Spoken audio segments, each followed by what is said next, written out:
옛날 예적 밀양의 한적한 마을에는 신기한 전설이 내려오고 있었다. 이곳 사람들은 구름다리라는 특별한 장소에 대해 이야기하기를 좋아했다. 구름다리는 밀양의 높은 산봉우리 사이를 이어주는 다리였는데 특별한 날이 되면 다리 위에 안개가 끼고 그 안개 속에서 신비한 것들이 보이곤 했다. 이 마을에는 수민이라는 호기심 많은 소년이 살고 있었다. 수민은 마을 어르신들이 해주는 전설 이야기를 너무 좋아해서 늘 새로운 이야기를 찾곤 했다. 그러던 어느 날 수민의 할머니가 구름다리와 관련된 오래된 이야기를 들려주셨다. 옛날 예적 구름다리에는 구름의 신이 살고 있었단다.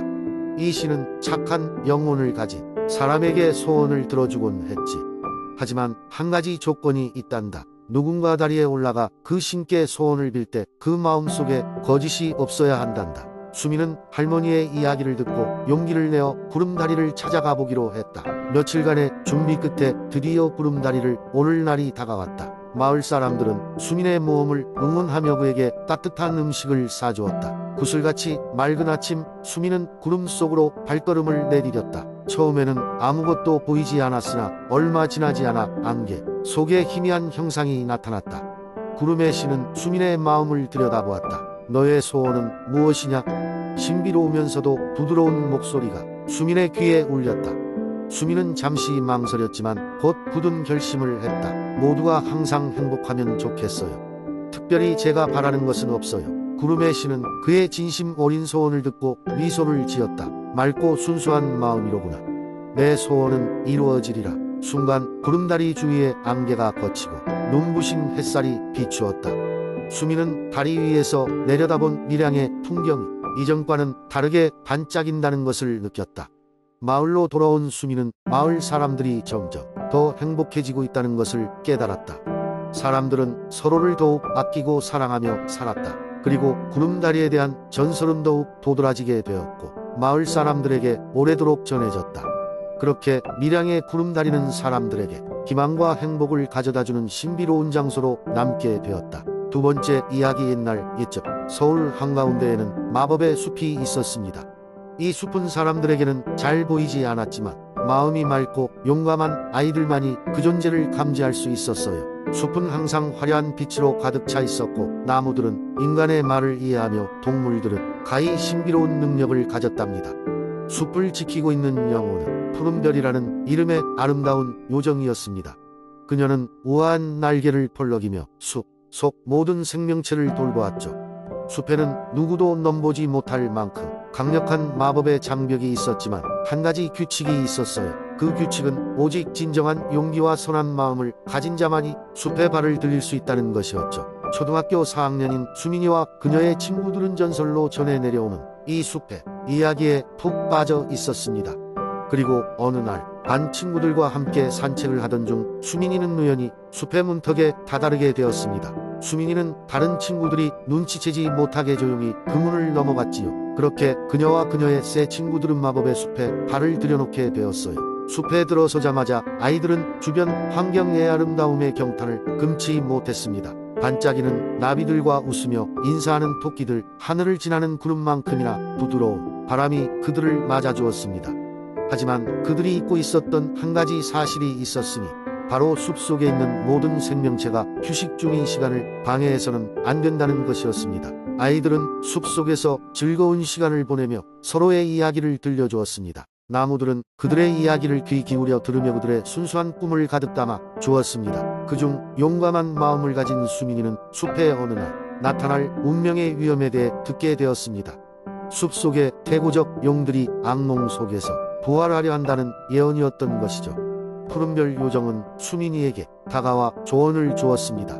수민아, 너와 내 친구들의 마음이 절실해진다면 우리는 언제든지 그 녀석들을 막을 수 있을 거야. 수민이는 그녀의 말에 고개를 끄덕이며 용기를 얻었습니다. 친구들과 협력하여 요정의 도움을 받기로 마음을 먹었죠. 그리하여 그날 밤 용들의 동굴 입구에서 수민이와 친구들은 반짝이는 별빛으로 빛나는 마법의 주문을 외치기 시작했습니다. 그들의 강력한 마음이 한데 모여 쇠사슬처럼 단단하게 되자 용들의 깨어나는 움직임이 점차 멈추기 시작했어요. 숲은 다시 평화를 찾았고 아이들 덕분에 서울의 마법의 숲은 더욱 강한 마법의 마음을 가지게 되었습니다. 아이들은 이곳에서의 경험을 절대 잊지 않기로 맹세하면서 언제든지 숲의 부름이 있을 때마다 돌아오겠다고 다짐했습니다. 그리하여 서울의 마법 숲은 오래도록 그들을 기억할 것입니다. 이 이야기는 지금도 서울의 골목 어딘가를 돌고 있으며 마음이 순수한 아이들이라면 누구나 이 이야기를 들을 수 있답니다. 세 번째 이야기, 한반도의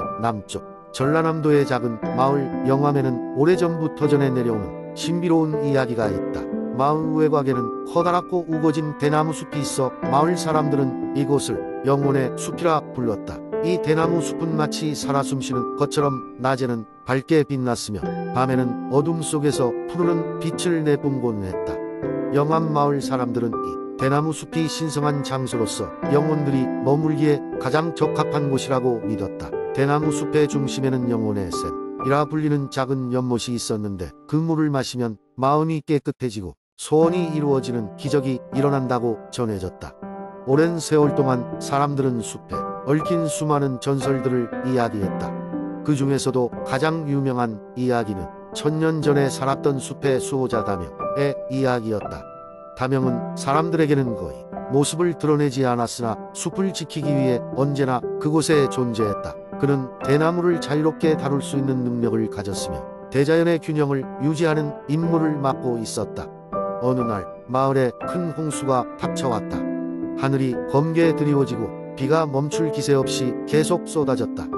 사람들은 집이 떠내려갈까 불안에 떨었고 수확할 준비를 마친 벼들이 물속에 잠기고 있었다. 마을의 원로들은 이 상황을 해결할 방법을 찾기 위해 깊은 고민에 빠졌고 마침내 대나무 숲의 수호자에게 도움을 청하기로 했다. 그날 밤 원로들은 대나무 숲의 경계에 모여 용감한 청년 하나를 숲 깊숙한 곳으로 보냈다. 청년의 이름은 도현이었고 그는 어렸을 적부터 지혜롭고 용감한 성품으로 유명했다. 그는 두려움을 이겨내고 숲속으로 걸어 들어갔다. 숲은 무서울 정도로 고요했지만 이상하게도 도현의 마음은 평온해졌다. 도현이 마침내 영혼의 샘에 도달하자 그곳에는 은은한 빛이 비춰지고 있었다. 샘의 물가에 서 있던 그는 비 내리는 소리에 맞춰 조용히 기도를 올렸다. 그의 진심 어린 기도를 들은 것일까, 샘 위로 연기처럼 피어오르는 안개가 모여 인간 형태의 모습을 이루더니 다명이 나타났다. 다명은 도현의 이야기를 주의 깊게 듣고는 고개를 끄덕였다. 그는 보름달이 뜨는 날 밤에 마을 사람들을 데리고 다시 오라고 했다. 도현은 그의 말을 믿고 마을로 돌아와 원로들에게 전했다. 보름달이 뜨던 밤 마을 사람들은 모여 도현과 함께 숲으로 향했다. 다명은 사람들을 맞이하며 그들에게 대나무의 가지들을 나누어 주었다. 그는 대나무가 마을 사람들의 합심을 상징한다고 말하며 대나무들을 모아 북을 쌓고 물길을 돌려야 한다고 일러주었다. 사람들은 다명의 지시대로 대나무로 북을 쌓기 시작했고 그 결과 물길이 바뀌면서 마을은 점차 안전해졌다. 홍수가 지나가자 사람들은 그 은혜를 잊지 않고 이후에도 대나무 숲을 보호하고 존중했다. 그리고 시간이 흐른 뒤 대나무 숲은 여전히 그 자리에 남아 마을을 지키고 있었다. 사람들은 때때로 숲속에서 잔잔하게 웃고 있는 다명의 얼굴을 본다고 이야기하곤 했고 영암은 그들의 신비로운 대나무 숲과 함께 평화로운 나날을 이어갔다. 대나무와 숲 그리고 사람들은 모두 조화롭게 살아가며 영혼의 숲은 언제까지나 그 자리에 존재할 것이었다. 네 번째 이야기, 옛날 옛적 한국의 아름다운 가평 지역에는 숲이 무성하고 강물이 맑아 많은 이들에게 사랑받는 장소가 있었습니다. 그 중에서도 가장 아름다운 것은 은빛 폭포라 불리는 곳이었지요. 은빛 폭포는 밤이 되면 달빛을 받아 반짝이며 신비로운 분위기를 자아냈습니다. 사람들이 이곳을 방문할 때마다 종종 신비로운 이야기들을 들려주곤 했습니다. 어느 날 가평 마을에 사는 어린 소녀 수진이는 엄마가 들려주신 전설을 듣고 매우 궁금해졌습니다. 전설에 따르면 은빛 폭포에는 오래전부터 나무 요정들이 살고 있으며 운이 좋으면 그 요정들과 이야기를 나눌 수 있다는 것입니다. 수진이는 모험심이 강했고 무엇보다도 요정들의 이야기가 궁금했습니다.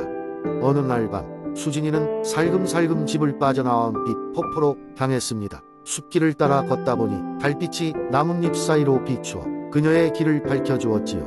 은빛 폭포로 가는 길은 생각보다 멀었지만 수진이는 포기하지 않고 걸었습니다. 마침내 폭포에 도착했을 때 눈앞에 펼쳐진 경관은 정말로 환상적이었습니다. 물이 떨어지며 만들어내는 은빛의 반짝임과 폭포 아래에 고요한 연못, 그리고 연못 위에 떠오른 달의 모습은 그저 꿈만 같았습니다. 그때였습니다. 물 위에서 무언가가 반짝이는 것이 보였고 작은 은빛 물고기가 수면 위로 올라와 말을 걸어옵니다. 안녕, 나는 은빛 물고기라고 해. 너는 누구니? 순간의 놀람을 뒤로하고 수지는 그 물고기에게 자신의 이름을 말했습니다. 은빛 물고기는 반가운 듯 미소 지으며 말했습니다. 여기에 온 목적이 무엇이니? 혹시 나무 요정들을 만나러 온 것이니?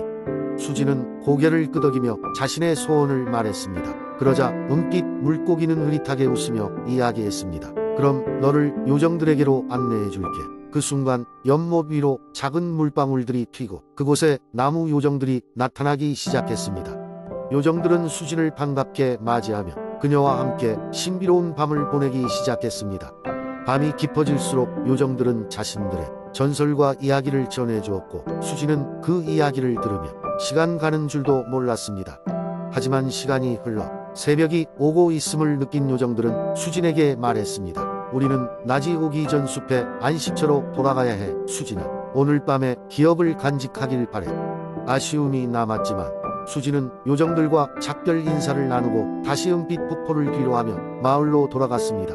그날 밤의 경험은 수진의 마음속에 영원히 간직되었고 그녀는 가끔 그곳을 다시 찾아 요정들과의 만남을 꿈꿨습니다. 그리고 어른이 되어서는 그녀도 자신의 아이들에게 이 신비로운 이야기를 들려주며 가평의 은빛 폭포를 애정 어린 시선으로 바라보게 되었답니다.